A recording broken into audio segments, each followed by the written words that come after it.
Le Burundi, le pays aux mille collines, là où la terre cause beaucoup de tracas aux hommes. Jean a 73 ans, il ne peut plus cultiver une partie de ses champs. biri mu rubibe bica birahasagarara ntiwabica aho ajyase n'ukundengera hamanuka gutyo. Il est en colère contre Sylvestre, le descendant d'un employé qui travaillait pour ses parents. Selon la tradition, le père de Sylvestre avait reçu une petite parcelle à cultiver, mais aujourd'hui Jean lui reproche d'avoir pris d'autres terres à la famille, lorsque celle-ci a fui la guerre civile de 1993. Ils sont en procès. Jewe nkaba nsaba ko rero sentare iducira urubanza ko yonkomora itongo ryanje ikabankura ko naco twigeze dusangira nkazogerageza kunyenyagurira abo bana n'abimana ibahaye bakaza baraza kuza baricira ingero baraba kandi ko bafashe nayo kubakwira nuko bakwira niho bakwira n'umwanya na mutoya n'ubu batunzwe n'agahinga FAO niwe bafasha kuko bari mu mashira hamwe batunzwe na FAO ngo yaraje ngo ancira ibiti ngo mu 1995 ibiti yari kureka kubica kandi ari ibyiwe kuva kera. Mu 1995 hari n'intambara ntiyari bwanahere, yarazanye n'abasoda basanga uwo mutama muhira ngo aze kwishuza ibiti. None mu kuza kwishuza ibiti canke ibintu vy'itongo hazamwe abasoda. Impossible de les mettre d'accord, au Burundi ce cas est loin d'être isolé. Les procès liés aux litiges fonciers sont complexes et interminables. La terre manque cruellement, elle est morcelée, abîmée, mais il y a de plus en plus de bouches à nourrir. La population risque de passer de 8,5 à 13 millions d'individus en 2025. Retour chez Jean et ses 28 enfants qu'il élève avec Marie-Rose, sa 4e femme, dans un village érigé par les Nations Unies pour les déplacés de guerre. À cause du procès en cours, Jean ne peut pas cultiver sa terre.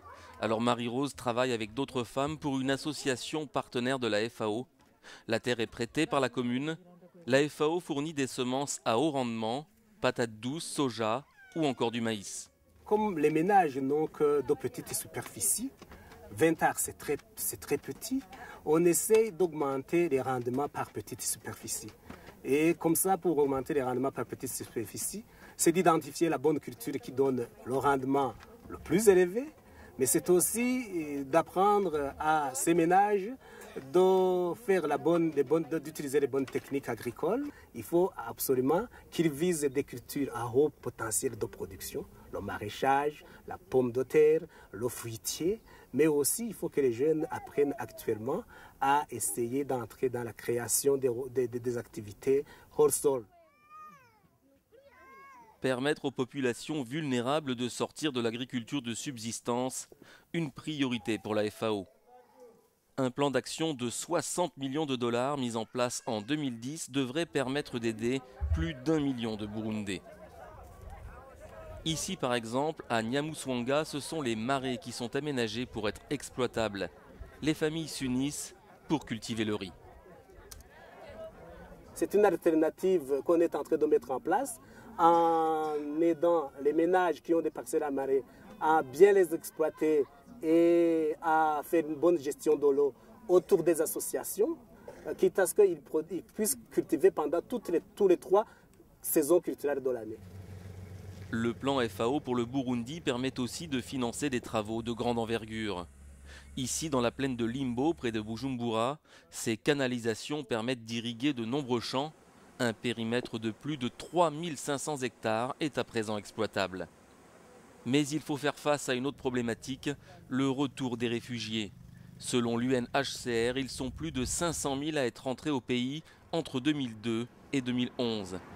Beaucoup cherchent à récupérer leurs terres.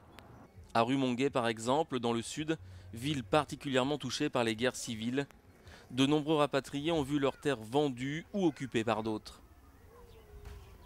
Certains vivent désormais dans des villages ruraux intégrés, construits grâce à l'aide des Nations Unies.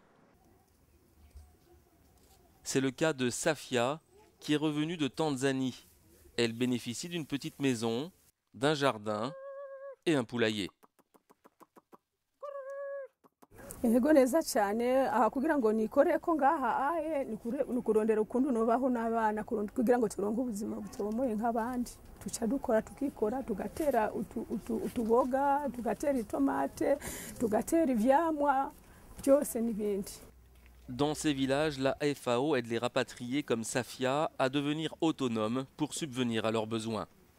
Comme accompagnement, la FAO essaie de disponibiliser le matériel végétal comme les semences de maïs, de haricots, mais également des plants fruitiers et les cultures considérées de soudure comme le manioc et les patates douces.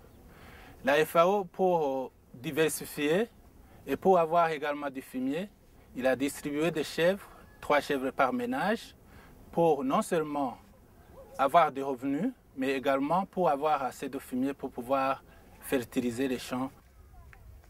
Mais il n'y a pas de place pour tout le monde, alors la FAO s'associe aussi avec des organisations locales.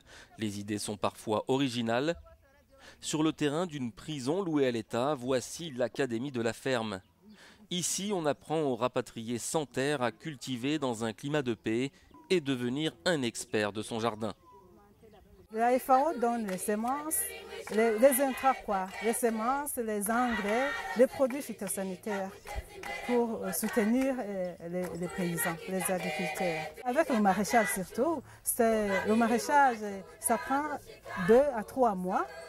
Ils ont quelque chose à manger, ils peuvent avoir un peu de sous pour acheter les matériels scolaires, pour s'habiller, aussi pour s'alimenter. C'est un processus, le maraîchage, c'est un processus qui les aide à retrouver la vie. Retrouver la vie, la paix, une terre, se projeter dans l'avenir, c'est l'espoir de ces jeunes Burundais qui espèrent tous que leurs prières soient entendues.